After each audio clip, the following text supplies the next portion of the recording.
everyone! One of my most favorite places in the world is Banff, Alberta, specifically Lake Louise. This place is really special to me because the first time we went was for an anniversary. We drove around 8 hours from Vancouver straight to Alberta to get to Lake Louise, and it was one of the best road trips I've ever been on.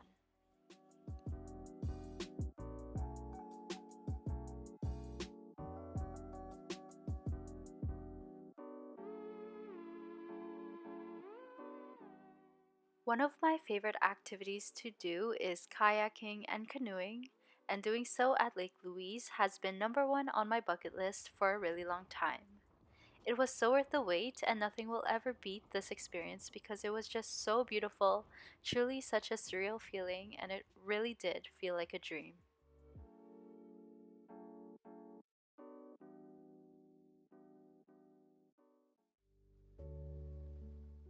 Banff is located within the Treaty 7 region of southern Alberta. Banff National Park is considered a Canadian treasure as it is our country's oldest national park, and it is considered a very sacred and special place to Indigenous peoples, especially to those who traditionally visited the area.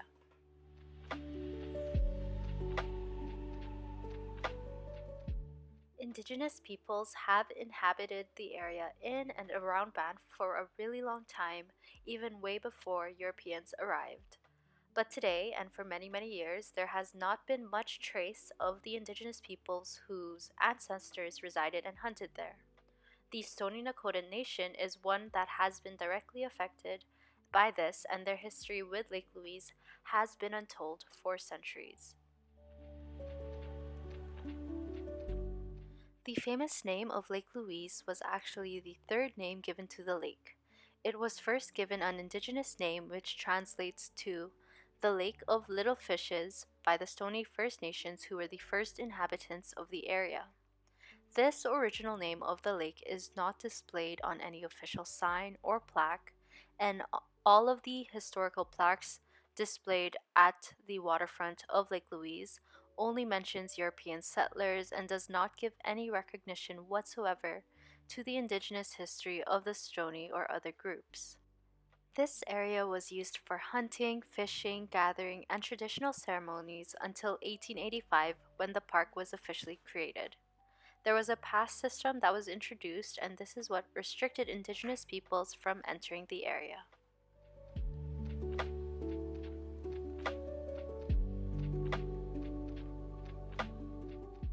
Here are more pictures and videos I took during my trip, and at the time I didn't realize this hidden history was there. I didn't notice how all of these signs with timelines, statues, and plaques along this waterfront only mention and recognize European settlers.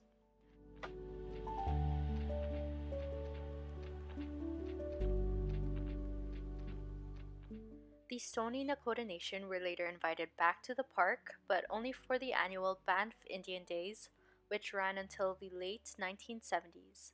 These were essentially tourism festivals where tourists were entertained by dancing, drumming, war whoops, and archery performed by quote unquote chiefs and braves and squaws in full regalia, as a 1929 advertisement puts it. This was an important day for the Stoney as it was a time for them to practice and enjoy their culture, but it's very sad that it was only at the extent of entertainment of others. Parks Canada and the Stoney First Nations agreed to work together to promote awareness, understanding, and respect for the history, culture, and sacred places of the Stoney Nakoda First Nations in and around the national park.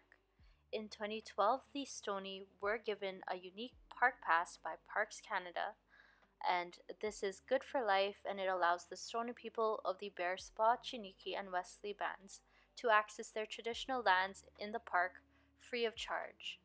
This ended a long dispute about access to the land, and Chief Dixon said at the ceremony, "Over the years, our people would have to sneak into the park to gather medicine for their healing ceremonies. As of today, we are no longer going to be doing that." The Town of Banff website now has a land acknowledgement which does say that they honor and now recognize that they are located on the traditional Treaty 7 territory, but it doesn't specifically mention unceded or stolen lands. After learning about the indigenous history of Lake Louise, I feel like my relationship with this place has become stronger and more informed. Looking back at all the photos and videos I took during my trip, it does make me feel sad at how unaware I was at the time, but I am grateful to now know more. Donald 2009 mentions, forts have taught and continue to teach that Aboriginal peoples and Canadians live in separate realities. This is true, and I feel like it does feel separate because growing up here, I didn't learn much about Canada's Indigenous peoples until I was much older, and when I was taught, it focused more on the good things rather than anything negative, which is very different than the Indigenous view of our history. And Marker 2018 mentions how colonization transformed both landscapes and memories of the true and Indigenous names of places and placeness. This was evident with the fact that when I went to Lake Louise, it didn't mention the original indigenous name of the lake anywhere. As educators in our teaching practice, it is possible to decolonize our historical narrative. That means by bringing in the experiences, practices, and perspectives of Indigenous peoples as part of our history, which has to be done respectfully, of course. Embracing this two-eyed seeing perspective of where it isn't separate realities, it's not one or the other, it's both, and seeing both views for reciprocity and co-learning, and incorporating the First Peoples principles of learning into our teaching practice.